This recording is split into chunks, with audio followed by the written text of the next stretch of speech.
sound.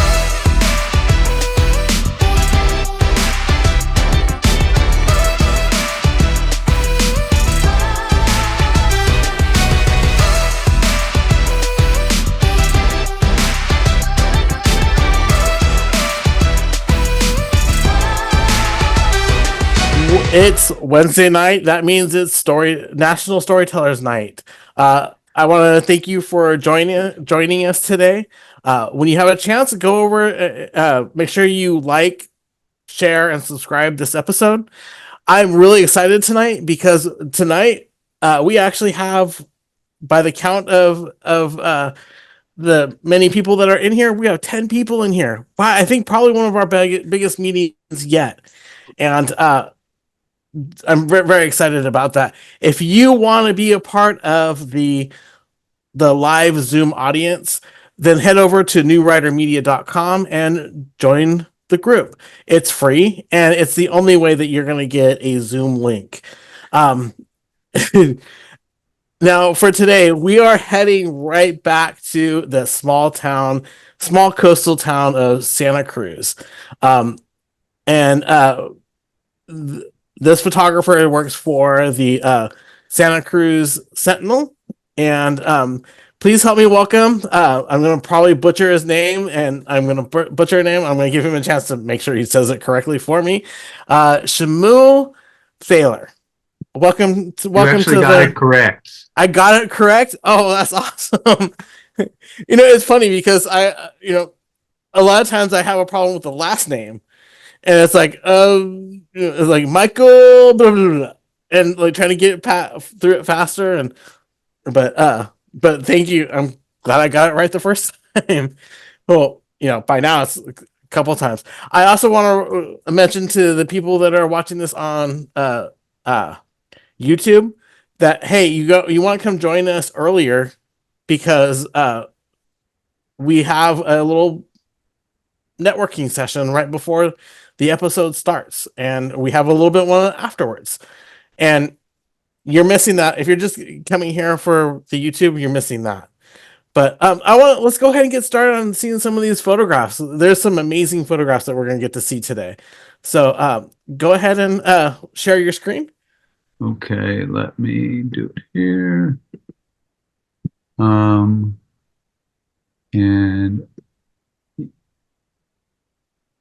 you're seeing it?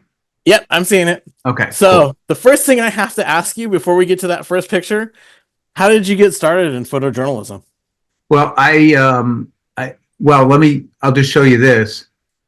This is a picture of me with a camera when I was 5 years old. And I love it. It's my start in photojournalism, where my brother's in distress and my mother's trying to comfort him, and instead of helping my brother out, I took his picture with my Kodak Brownie. So I as much as, quite honestly, I think that we push a lot of kids into deciding what they're going to do for their careers way too early these days. I knew what I wanted to do from when I was like 5 years old, and then certainly through my teen years and going to school. And I will say that at no point when I was going to school did I figure out how I was actually going to make a living doing this. But that's kind of always the direction I was headed. So did you get, like, how did you? From 5 years old, how were you when you were a teenager? Did you? What I did stuff like I was a photography counselor at camp. I worked on my junior high school yearbook, things like that. I had a mentor who was this guy named John Derniak, who's an icon in photojournalism. He was the photo editor at Time magazine and Look, and he was a family friend. He had helped me out in a lot of ways to start shooting pictures and think about what I was doing. I met some really other iconic photographers through him. And then when I was going to school, I did an internship with this guy Steve Shames, who's a documentary photographer and really committed to that work. And then I will say my father was a TV news producer and director. So kind of running in the family. So it kind of runs in the blood. Do you have any children? I do. I have two daughters who are not photographers. They're both good photographers, but they are not doing that. Yeah. They're Okay. I was just curious. Does it go one's in through? one's in her 30s and one's in her late 20s. Okay. So none of them picked up the No. photography bug or even the photojournalism bug. Well, you know what? I mean, these days I'm not. I don't know how people who are getting out of school are going to earn a living anyway. It So is tough because especially with there's less and less newspapers out there, but you guys in Santa Cruz are still doing pretty good, aren't you? we're doing okay. We used to have 3 photographers. We have just me now. And we had a newsroom of 46 full-time employees. We have a newsroom of 9 now. Mm-hmm. So, but we make money still. So the company kind of leaves us alone. Our city editor just retired and we're actually replacing him, which I'm happy about. For a little while, we had 2 news reporters. We have 4 now. So, we're doing okay. I mean, you never know that I could show up at the office one day and the door would be locked and said, closed, just the way newspapers are owned these days. But we're still doing. I still believe that the Sentinel, which is the newspaper I work at, is the best way to find out what's going on in our community. Well, you guys, I'm assuming the newspaper still has a web presence as well. But there's still nothing like holding that newspaper in your hand and oh yeah, but I I believe that what's happening is that that the newspapers are going to be are intentionally pricing themselves out of having paper editions, hard copies. It's really hard to believe how much it costs to subscribe to our newspaper, and most other newspapers. So it's really a hard thing. And just right. I'm really thrilled to just talk through this, but just so you know how, and everyone knows how I organize the images tonight. And if people want to talk about individual ones, that I'm happy to, but they're in categories, and the first category is what we call breaking news, which it's probably the most exciting part of our jobs as daily newspaper photographers, but it entails about 5% of what my time, or maybe less. Well, and getting the news events are always kind of an interesting story behind the news. So, like for like this one, what happened with this event? Well, this was at a bike race. I was at the finish line of the bike race, and the bicyclist who's at the left of the photo crashed through the fence into the crowd, and this guy ended up having a fractured skull, and the woman who is right has I always think she has the same kind of gesture as the woman at Kent State, actually. That they were tending to him, and the bicycle rider was really beside himself. And then I always think about, okay, can we run this? Am I intruding in people's their worst moment? And and then I got a call from her later. They wanted a copy of the picture. They loved the picture, the guy and his girlfriend there. But one of the reasons I like this picture in particular, and this is one of the older pictures I'll show tonight, but is how it's just a matter of luck how the guy standing with his butt face in my direction happened to spread his legs right there, so you could see the accident victim. So. Well, that's interesting. That part of capturing the news is, again, the composition and how you're going to catch that. And so a lot of times it's that brief second that you're going to get that picture. Right. Well, I do think that that's a really important point, because the way at least I think about pictures is that they're all really similar in terms of how do we tell a story, how do we fill a frame, and the content has to be there as well. This was a fatal accident of a bus up at UC Santa Cruz just a little while ago, and I got there pretty early, so I had great access, which is sometimes a problem, especially at UC at the UC.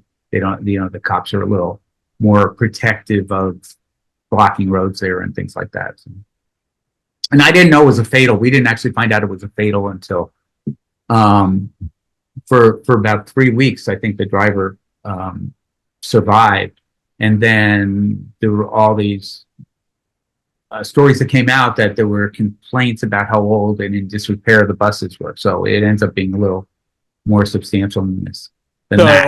almost like a news story becomes an even bigger news story. Right. Exactly. Yeah. Exactly. So, you know, like, or this one, I'm just driving by and driving by. This is right by our courthouse, and I see a couple cops out and see this guy, and so I just pull over, and it ends up that this guy because I got a call from his father, actually wanted to know what was happening, but every year he was packaging marijuana in a marijuana facility, and he refused to use gloves, and he would go, and I think he was on medication, and then he kind of got crazed and would get into some confrontation with people and the cops, and then he ended up getting tased after this, but it didn't actually affect him. It was really, so it's, you know, it's just like driving along, you know, with your eyes open. And then this picture is more about the composition, right? This was Right. after there was a sort of a riot downtown Santa Cruz for May Day one year, and then I saw this woman who she had paint on her car, and I was able to go in the store where this window had been broken right nearby, and you know, it's about how is it composed, and what is the content, and you know, I'm always really concerned about how it's cropped and where the lines go and things like that. And I threw this one in because, and I think all the pictures were taken in Santa Cruz County than a show. Maybe one, there's a shot from Mavericks that is San Mateo County, but everything else is Santa Cruz County. But, you know, this was a good lesson to me, where this was a fatal accident. This CHP officer, John Pedro, flipped his car in Watsonville, and he passed away in this accident. And I heard about it much later than it happened, and thought, I probably shouldn't go. It's probably all cleaned up, you know, in there. And then when I happened to get there, a bunch of his colleagues were taking this moment next to the car. And then, you know, but once again, there's the content and then the composition, because you know, I was really aware of the lines of the field crops behind it, you know, and you know, this is not the whole frame, obviously. This is, you know, where I thought that it should be cropped. Mm-hmm. Well, and then, you know, sorry, I can go back. Yeah. The question on that too is, you know, a lot of people accuse photojournalists of being that, you know, the capitalizing on a could be a tragic moment.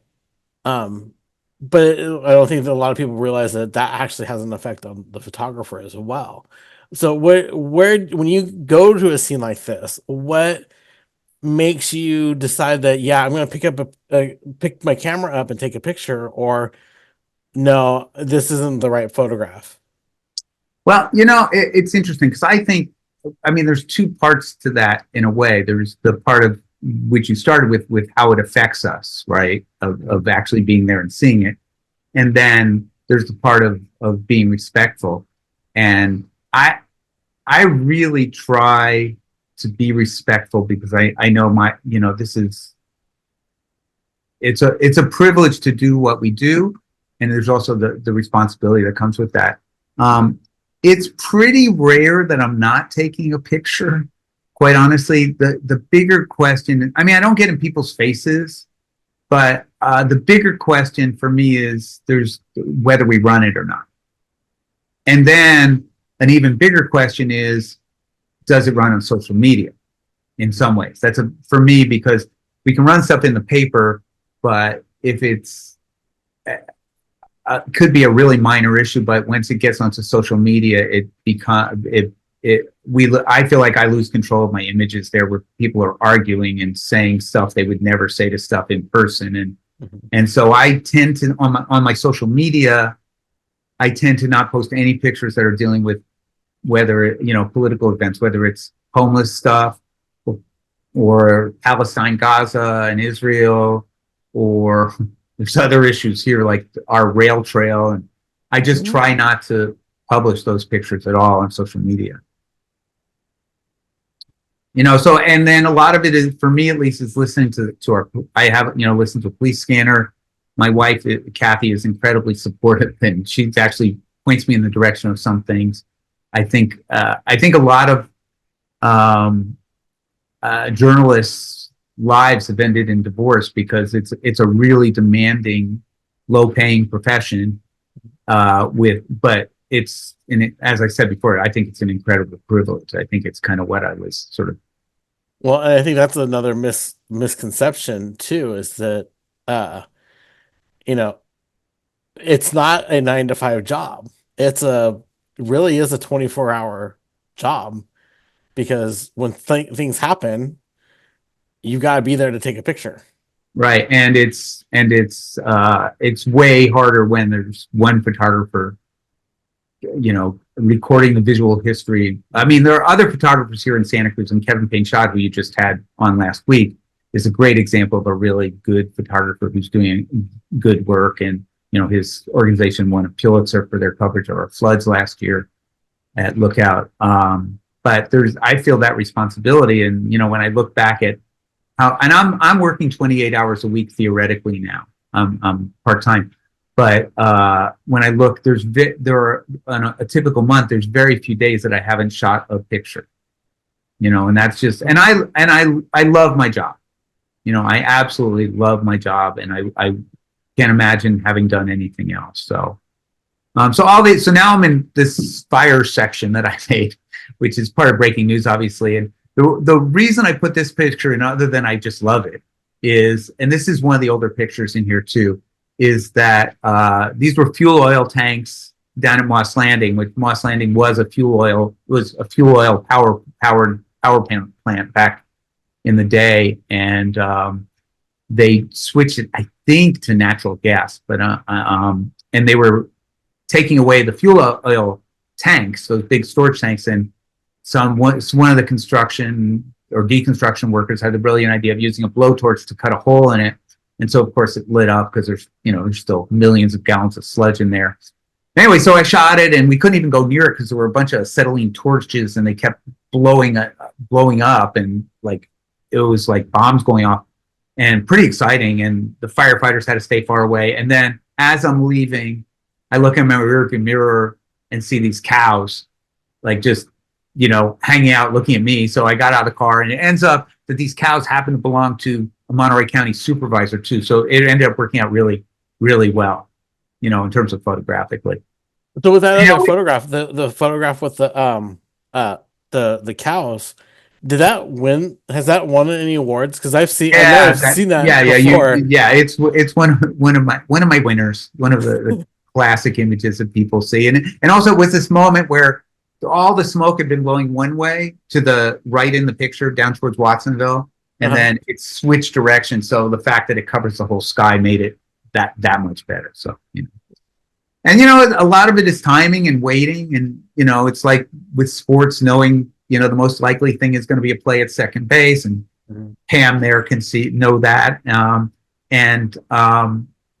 Like with this is the Colorado fire down in Big Sur. Oh, so actually this is a picture not in Santa Cruz County, but it was far enough away and it was affecting our air and stuff. So I went down.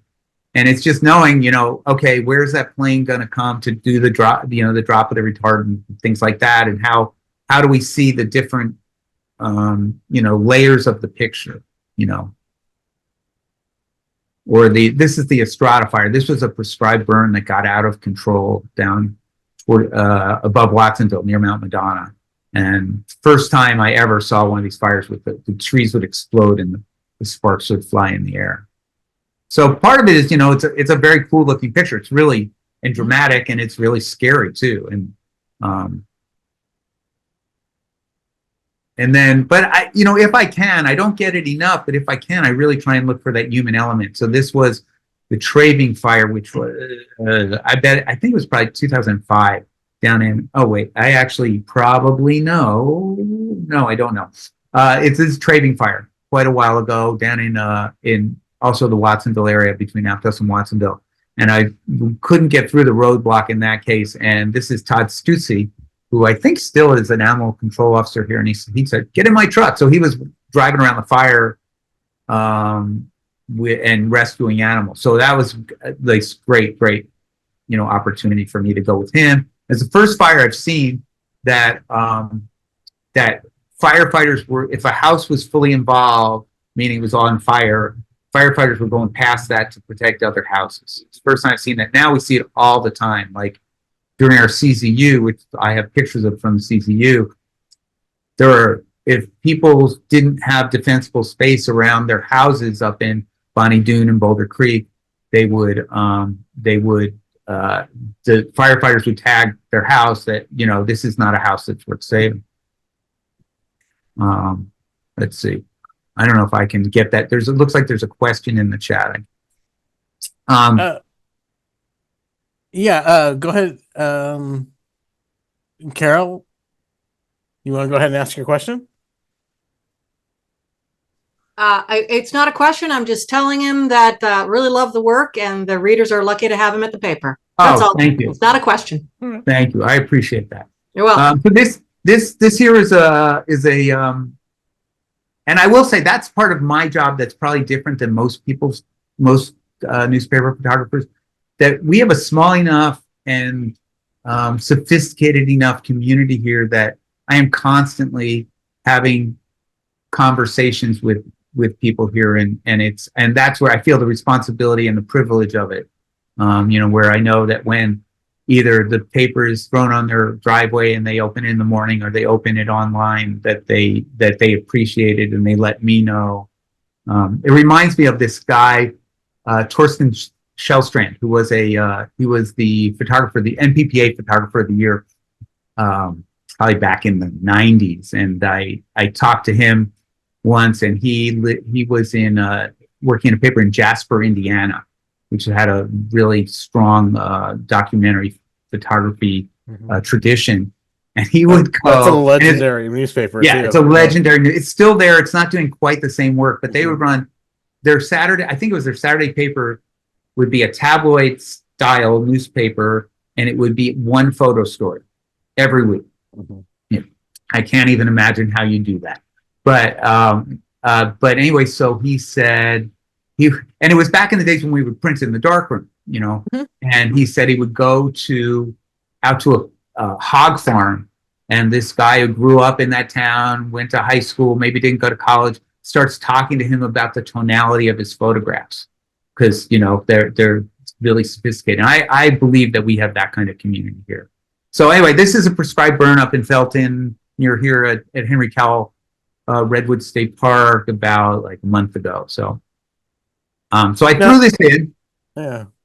Well, no, I mean, fire, taking pictures in fire, that's kind of harrowing. What do you do to keep yourself safe? Well, good question. Right here. So this is what I look like. I've gone through a significant amount of training. This is me by Kevin Payne-Shod during the CZU. I have gear that's it's called Nomex. It's fire retardant. I wear a helmet. If you notice, the helmet has a flashlight on it. I don't have my goggles on, I realize, in this picture. I wear goggles. I have a respirator mask, big, thick boots, gloves. I am not wearing gloves here either. I started wearing gloves. And it used to be, and this is just some of the stuff that's in the back of my car too, extra power bars, gloves, flashlights, extra toilet paper, water, shovel, fixed flat, for in case I get a flat tire. And it's learning things like, you leave your car running when you park. You park in no place that's going to be in the way of firefighters. You have your car pointing away from the fire. It's all really dangerous. And, I promised my wife I'm going to come home every day. But fires are way less predictable than they used to be. If you look at the really good fire photographers like Justin Sullivan and Josh Edelstein and Kent Porter, and I'm trying to remember what's the gal at the even Al Golub from Al Golub from the day, yeah. But there's oh shoot, I'm blanking on really amazing young photographer at the Chronicle, who actually graduated from NYU, same school, photography school I graduated from. She's amazing. She's was a photographer of the year also. I can't remember her name, but anyway, no one goes out alone anymore. It used to be you go out alone, but fires are much more ferocious and much more unpredictable than it used to be. Gabrielle Lurie. Okay. And I knew it would come to me eventually. So anyway, we had this big event, the CZU, the August Lightning Complex back in 2020.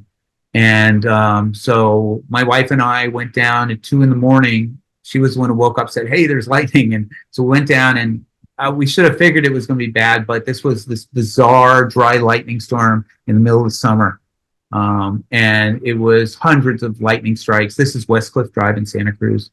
And about 15 minutes after I took this picture, there were all these people out on Westcliff looking at it, taking pictures.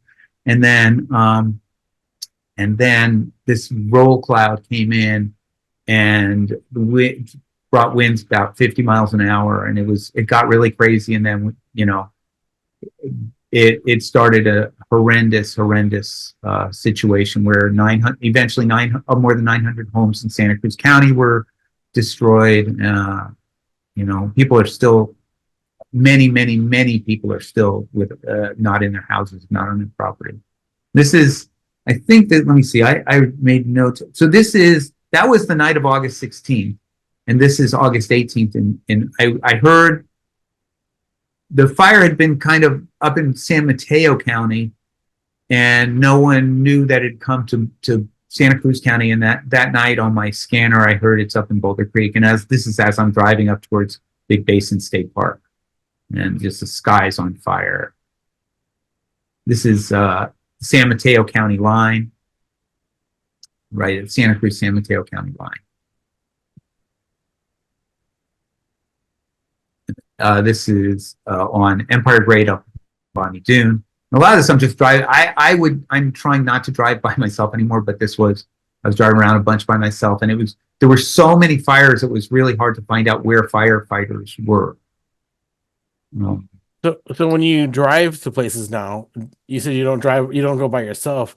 Who do you usually go with? I really try not to. So Kevin Pinchot, if he can go, I go with him, or I at least go with a reporter. There's at least one reporter at our paper who has, a decent fire gear. Actually, I gave it to him. I also have like a fire shelter in my car if I were to, hopefully we'll never need that. There's a bunch of wire photographers that I know, if they were like Gabrielle, who, we've gone out at the same time together. It's always important to have second set of eyes. And so anyway, so that's what I do.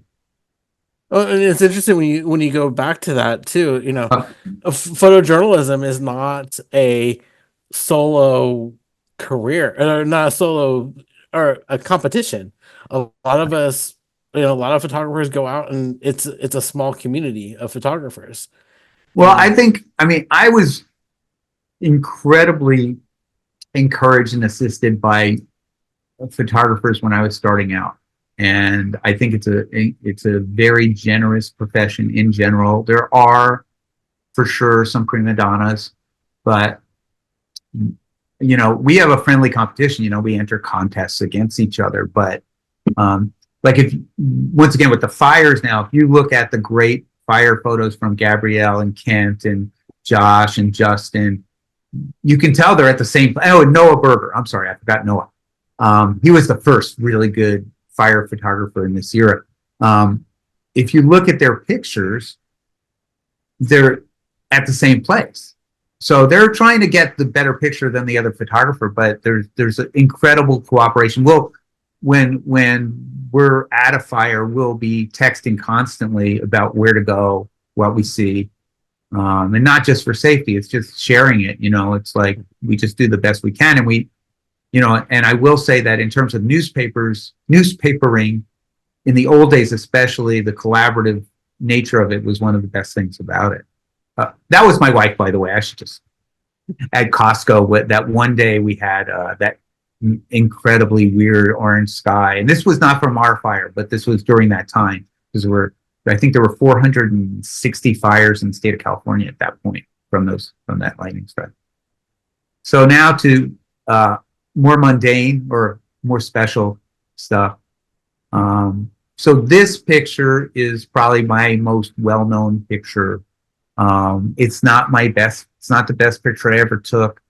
It's composed pretty well, but if it was just this moment and Kevin and I were out there at this event. It was the first Black Lives Matter action in Santa Cruz. It was organized by this woman, Joy Flynn, marched downtown, and Kevin was working for the Sentinel at that time.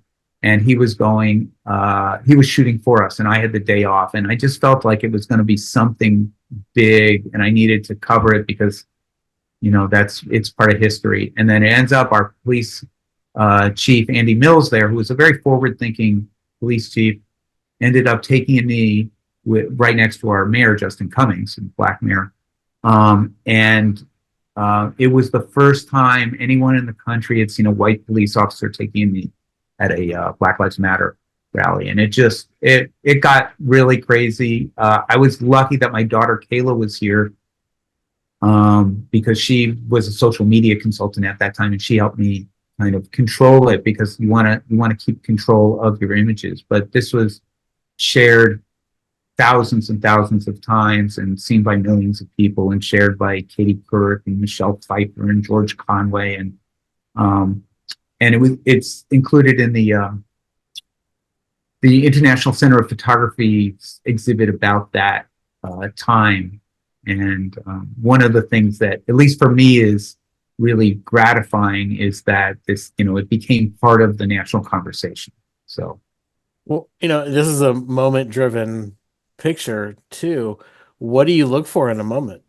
Well, I will say, so this is it's an interesting story in a way that so Joy Flynn, who organized the action, and it was the first action she'd ever organized. She'd never been a person who was doing that kind of political work before, I think. She took a knee in the middle of the street, and Kevin was there, and he has a great picture of her taking that knee. And as that's happening, Andy and Justin here are doing this together without any intent of getting any coverage from it. It was just something they were going to do together. And I talked to Andy later, because it kind of, this picture connected us.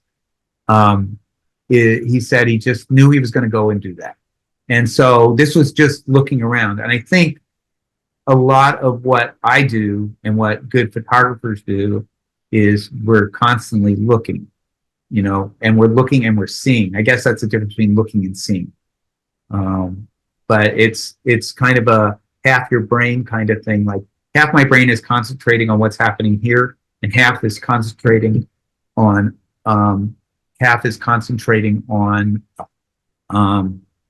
what might be happening next. And if you're at a fire or breaking news or a riot or something, the third part of your brain is trying to make sure you're safe. So, but much more of my life as a photographer is doing really cool stuff in our community. We have a really rich tapestry of artists and cultural things that happen here. So this is a group called Bandaloo from Oakland, doing aerial dance at the museum here downtown. And a lot of it is trying to fit. This is fireworks for the 100th birthday of the Giant Dipper, the roller coaster that's in that. That was just a few months ago. And it's, for me, so much of this, like, shooting fireworks is actually not that hard a thing to do once you know technically how to do it. But where are you going to be to do it? And this is, I knew there'd be the reflection in the water, and and how do we see? It's the giant. So it's the birthday of the Giant Dipper, so we want the Giant Dipper in the picture. So, this one, I don't know if you're like me, you have your faces, your gallery on the right hand side, so you can't see what makes this picture really cool. For me, this was in 2020. It was a flyover during July 4th, and if you see on the, I'm gonna see if I can get rid of this. I don't have. Never mind. It's coming through just fine. Okay, so there's seagull there that would look kind of just like a plane, and I didn't even know until I got back to my computer that the bird was photobombing, and that so that made it a different picture, right? Like the picture's cool without it, but if the seagull wasn't there, I wouldn't be showing it tonight. Let's put it that way. That's funny because like if you didn't point out the seagull, I probably wouldn't have caught it because, I mean, I've seen this picture a couple of times, and you sent it to me when I was looking at pictures to use for the promos, and I'm like, oh, okay, it's planes going by. I didn't even see that seagull. Now that I see it, I'm like, wow, that's really cool. Yeah, so this was like, and it was like seeing it in the computer when I got home, and then that's where a caption helps, right?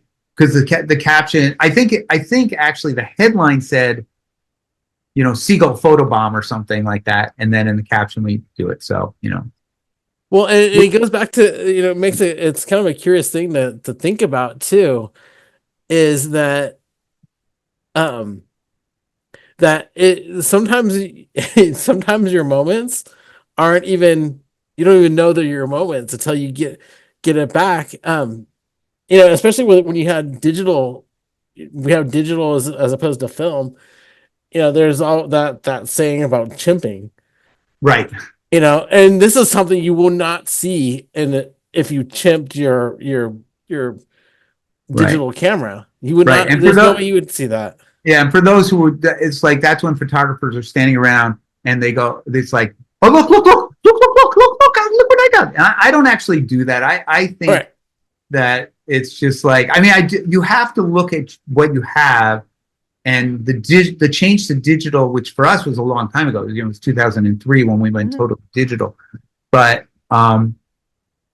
changed it so now I know what I have, and I know that the exposure is right. Now with mirrorless cameras, it's like I really know what it looks like for the exposure. So, well, and I've always thought that the term chimping was kind of derogatory when it came to I think it is. I think it is. And you already, in some newsrooms, the photographer is usually not always looked on highly, or like, oh, that's just the photographer, Right. And the idea of like chimping, we're not the monkeys of the newsroom, right? I think, at least for me, I have been incredibly fortunate that I think I'm respected as well. I mean, I am not only the oldest person in the newsroom, but I'm the most experienced. I've been at the paper for 37 years, but I have always felt incredibly respected in our newsroom. It goes back to, there was that show Lou Grant where the photographer was named Animal, and like he would be in the dark room with food, and it was like disgusting, and it wasn't accurate, I think, and it was he would die from chemical poisoning. But at least in my experience, I have been incredibly fortunate of how respected I am. And now my job, quite honestly, is the best. Is as much as newspapers are really in trouble.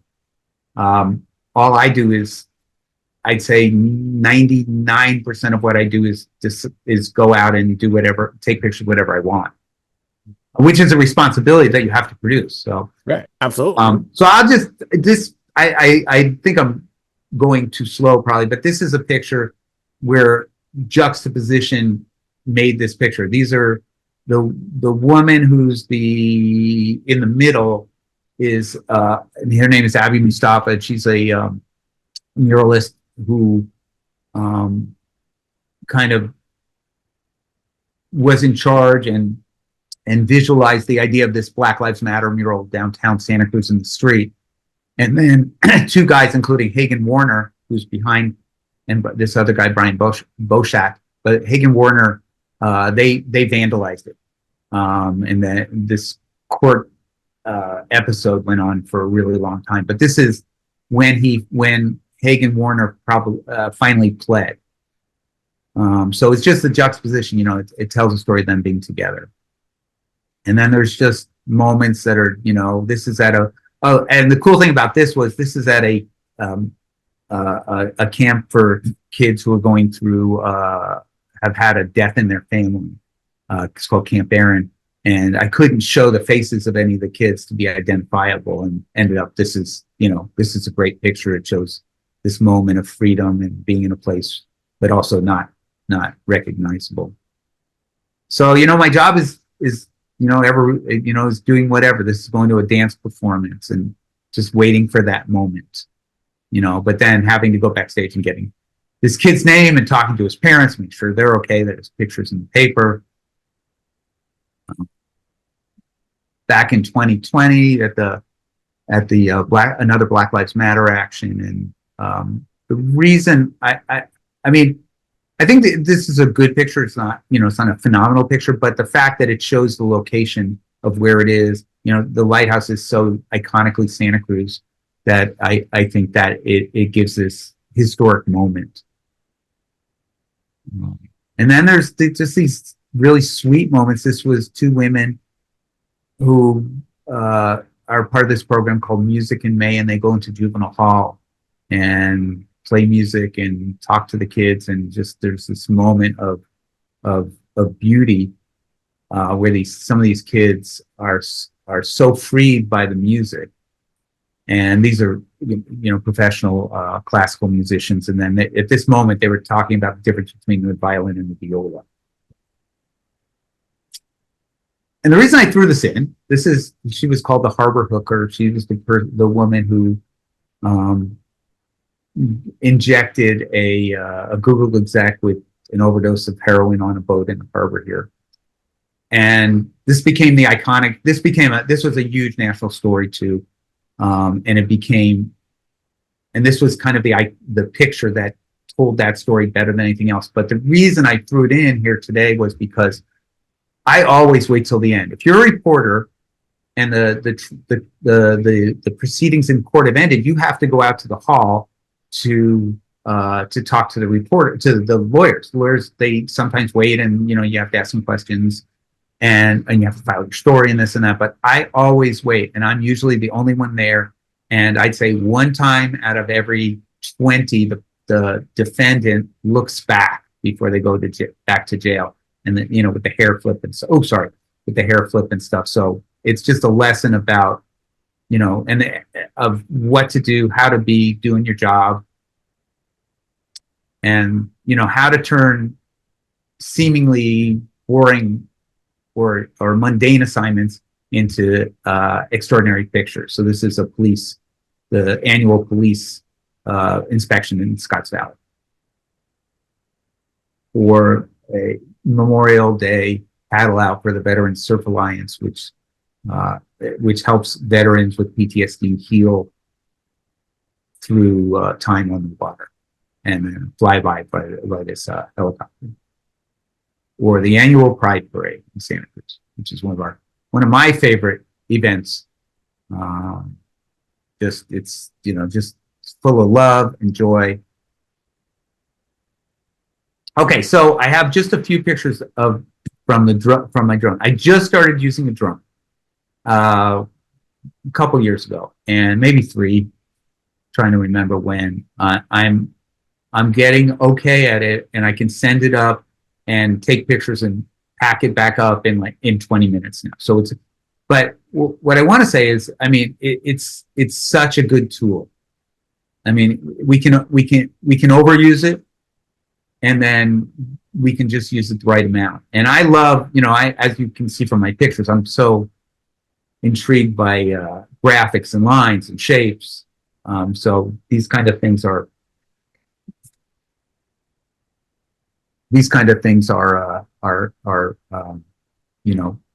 help tell a story in a different way about a new roundabout in Watsonville. Way different than it would have been from the ground. or flooding in Watsonville. And it is, I think, the only black and white.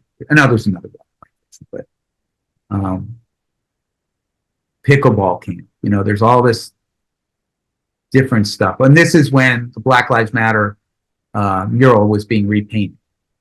Then it got vandalized again, incredibly. But it just tells the story really different.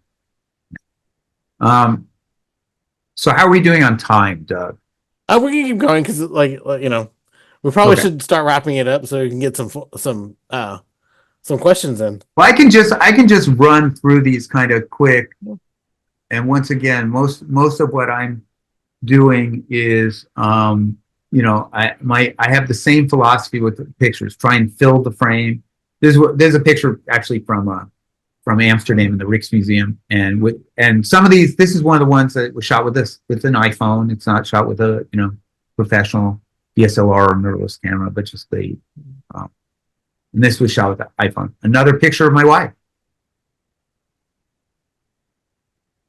How many times did your wife end up in the newspaper? Not very often. I really try and avoid that, and my friends too. So many of whom are here, but yeah.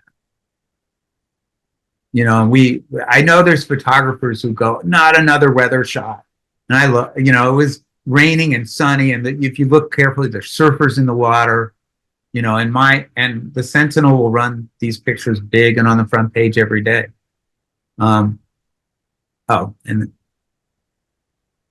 this one is actually in Kenya. It's not in Santa Cruz, but just, you know, finding a moment, finding moments that are unexpected. You know, everyone's seen a million pictures of the Taj Mahal.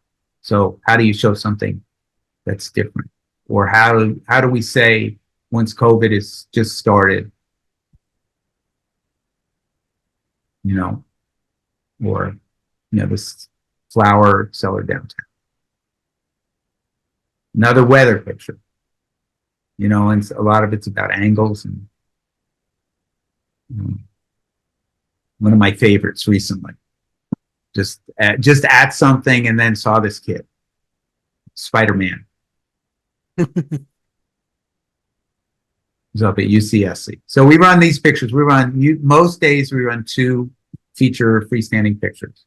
And then I threw a bunch of portraits in here. This is at Salud Par La Gente down in Watsonville, but some are traditional portraits.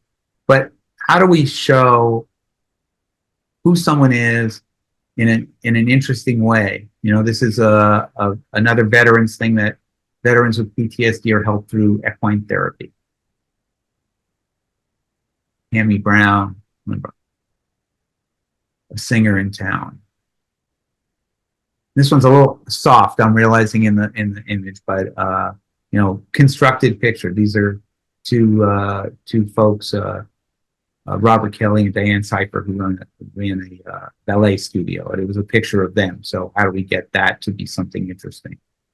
Or a water polo goalie. This woman who's 101 swims every day. Oh, that's awesome.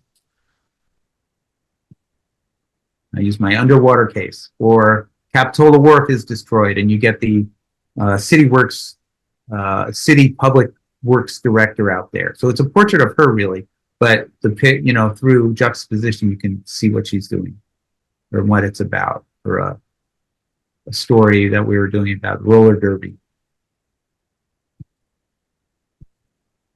All right, so I can just move this quick through, you know, peak action, always, and you always look at the eyes, right? Yep. Always look at the eyes. I was always told to look for the eyes and the ball, or the sport item, whether it's a ball or a puck. Right. Yeah. But sometimes it's different. You know, this is the Wharf to Wharf a few years ago, our big road race here, and like just a different angle way to see the race, right? I mean, mostly sports action is, I consider it, you know, peak action. Mm-hmm. Luckily, we have a G League team here. The Warriors G League team. This is this is one I didn't know I had till I got home. This is her elbow. Actually, she got hit by the ball in the elbow, and her elbow is actually being compressed by the ball. She was okay. And I personally take Little League as seriously as they take, the G League. Or triathlons. So we shoot all this stuff. And then I have two last things to do here if we're okay. Yeah, we can go. We're a sports feature because not all of sports is on the field of play. And I think a lot of these are more powerful than the emotion is more powerful than the action pictures. This is a race called She Is Beautiful out on Westcliff. The beginning of gals softball season. The little kids run through an arch of the older kids are shooting track in the rain. So for me, it's always looking around. What's going to be a little different? Once again, celebration. Or just the dust of coming home, high five or low five. And you can be myopic and look just in the pool, or maybe there's something else going on. This is winning the CCS championship for SoCal High girls water polo team. Is Watsonville in the rain. And then last subject matter I have is surf, which we shoot a lot of. Well, being a coastal town, you have this thing. Exactly. And a town that's well known for surfing. Right. So how do you show it differently each time, right? This is actually boogie boarding, but how do you show it in different ways? Because for me, the water is just gorgeous. It's the color and the form. And waiting for that moment when there's pelicans. It was during the Coldwater Classic last year. And sometimes it's just, surfing happening. And then sometimes it's a contest. This is Nat Young, who's our probably most famous surfer in Santa Cruz. He was home in between competitions and just happened to see him there. And this was a moment where I knew this boat was coming in. It's the Hawaiian Chieftain. It's a tall masted boat, historical replica coming in and does historical educational tours, and then this surfer just happens to catch a wave right in front of it. So that was it made the picture much more than just either the boat or just the surfer. And that was seeing waving goodbye. All right. I'll stop my share if I can figure out how to do that. Now's a chance for our audience. We've got 18 people in our audience now. And I'd love to invite you guys to come and ask some questions. If you want to, just raise your hand in the chat and I'll call on you so that you can ask some questions.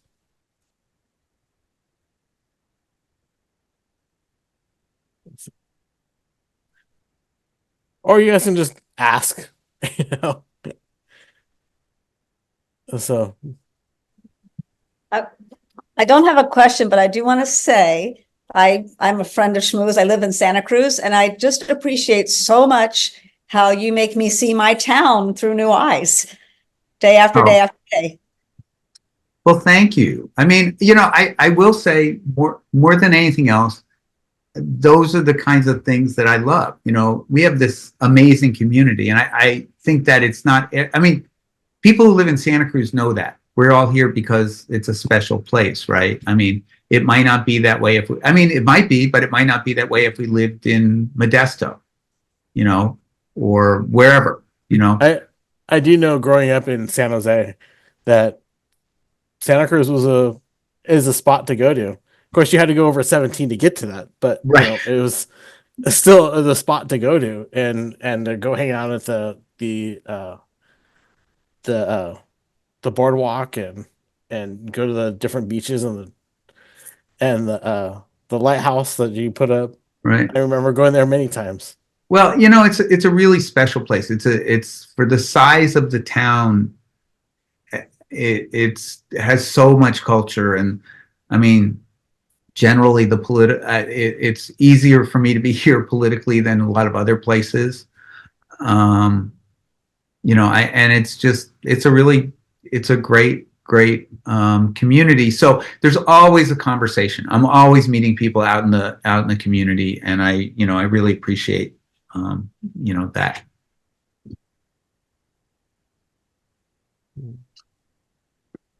A lot of good comments in chat. Does anyone have any questions? Let's get some questions going. All right, I have a question. Okay. What was your scariest moment?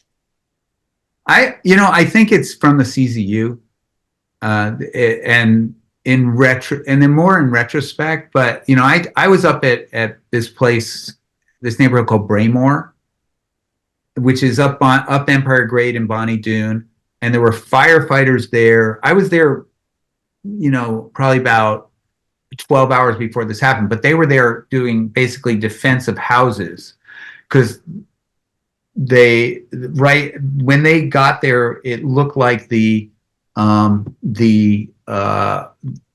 fire was in the north, but it actually spread to Big Basin.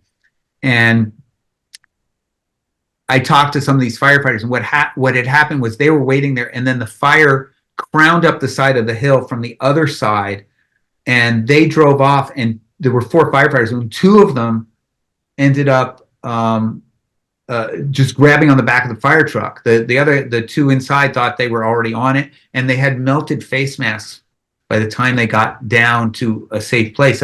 So I mean, I really try not to get into that, and there was one where I turned around. I was by myself on Swanton Road and during CZU, and it was really gnarly, and there was a lot of smoke, and that whole place totally burned down too. So that's as scary as it gets, I think. Do we have any more questions out there? Can I ask another? Yeah. Yeah. Can I stop you, Miriam? It's hard to do. Pam knows me all too well. Have you just ever faced a situation where ethically you felt like, I just can't publish this? I don't know if there's that, but I will say, I mean, there's definitely, when I've been to this is kind of a weird example, but if I've been to a figure drawing class to take a picture, there's pictures that we definitely would not run. We also theoretically won't run a picture. We won't run a picture of a dead body unless it's in a war. So if someone dies in an accident here in Santa Cruz, we won't run a picture of the body. Now, if there's a shooting, we might run a picture of a body bag. It's kind of there's those decisions. If something terrible is happening, but it's not if it doesn't have news value, like someone's house is something's happening to someone, and it's just a terrible moment for them, and it doesn't have news value, I wouldn't run it. So I don't know if that answers that. Thanks. Well, and sometimes it's the Cheerios test. Like, I mean, this is one of the things that we used to talk about at the record, that you can't run something that someone who is going to read it in the morning can't eat their breakfast from. So I remember that. Yeah, and I mean, I will say I'm in the one of the embarrassing moments I have at the Sentinel is we were one of the few newspapers that didn't run the picture of what's his name, Richard Allen Davis, I think, who killed Polly Klaas. He gave the middle finger to. I remember that. And it was a great picture because it was really emblematic of no remorse, when he was convicted, and we didn't run it. We're one of the few papers that didn't run it. And also, when we had our earthquake, this woman, Edith Dominguez, it was kind of the seminal picture of the earthquake that Dan Coiro got for us. It was Edith Dominguez being carried out by bystanders out of the Ford's department store, which was downtown, and it was all in rubble, and her leg was partially detached. I mean, it was really gruesome. And many newspapers and magazines ran that picture. Our editors had a lot of back and forth discussions, and in the end, they put another picture, like an inset picture, over where her leg was. And I mean, definitely the first one wouldn't pass the Cheerios test, but I'm not sure it's worth sugarcoating this traumatic event, And the other thing about like things when things are happening that just made me think about was that sometimes terrible things are happening, and it's the worst moment in someone's life, but there's first responders who we all pay for through our taxes, and they're putting their lives on the line to to save them in a fire or an accident or surf rescue or something. And so I don't think there's a clear black and white answer, but I think that there's times certainly when the news value overrides the personal privacy thing. And I will say too, I recently I've been up at some of the Palestine rallies at UCSC, and people are like, please don't take my picture. I don't want my picture to be in the paper. And, and what I say to them, and usually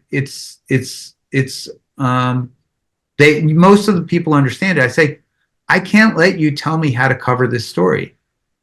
I mean, I say to them, if I was at a Ku Klux Klan rally, would you want them to tell me what I should and shouldn't shoot? Right. And I try and cover things really fairly, but I can't let someone, because if they're marching in a public place and I'm in a public place taking their picture and they're doing something, blocking an intersection, I can't not take their picture because they don't want it taken. Is there the last call? Is there anyone else who has a question to ask?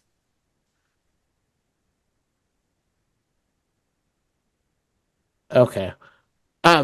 So now we're at the end of towards the end of the episode, and I always end these episodes. What? These show. Oh, I'm sorry. Julie, did you have a question?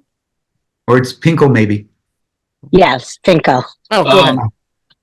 Hi, I just wanted to say, Shmuel, that incredibly impressed. I have a better idea what you do besides run around taking pictures. In addition, and thanks. It was very, very enjoyable and enlightening. So thanks. Thank you. Thank you for tuning in from Michigan. Yes. Thank you. We should do a call. Where is everybody from? No, well, not this time.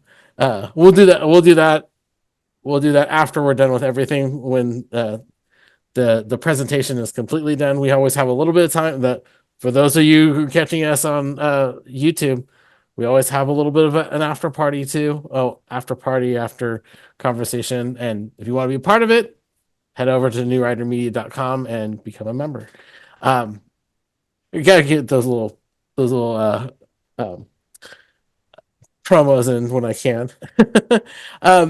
So I went ahead and we're gonna be going to our final 5 questions. These are questions that I ask at the end of every presentation to kind of get the kind of fun questions. They're based off of they're influenced by Inside the Actor Studio. They're not the same, except for one is kind of close. But so we're gonna start doing this.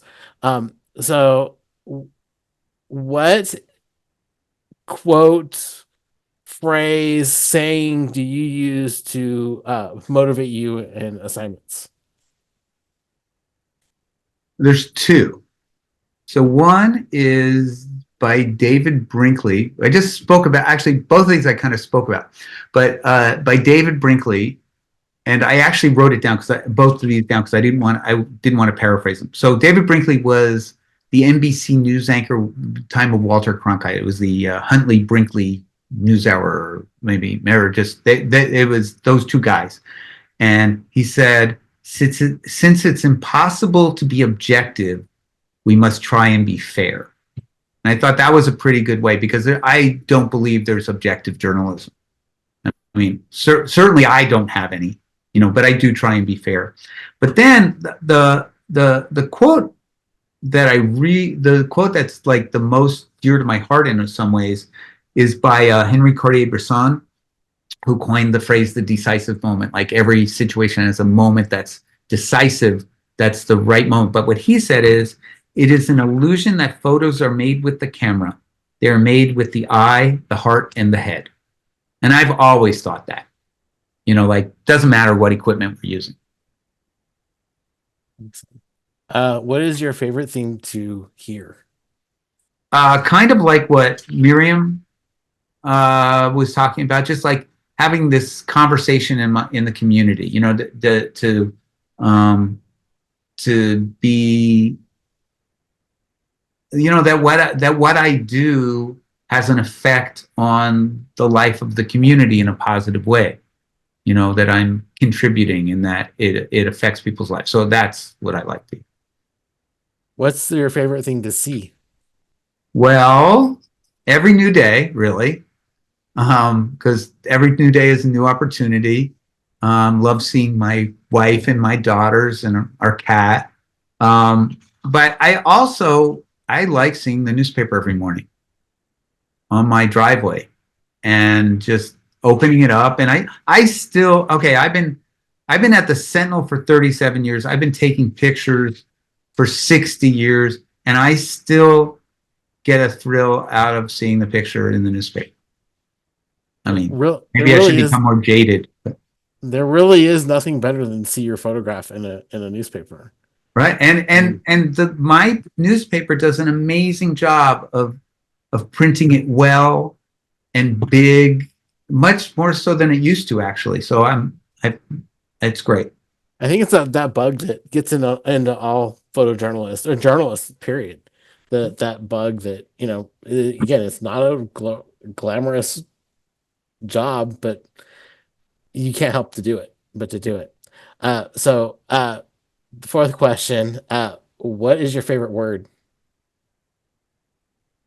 Favorite word? Well, at least one would be passion, just having passion for what you do. The last one, if you believe in heaven, what does it look like to you?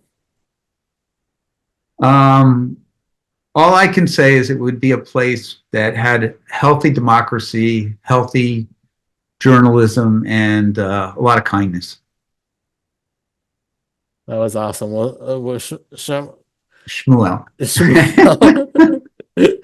Shmuel, thank you so much for being a part of National Storytellers Night. It was a great presentation. And I want to remind everybody that's watching this on YouTube to share, like, subscribe, do whatever you can, because we're trying to grow this meeting bigger and bigger.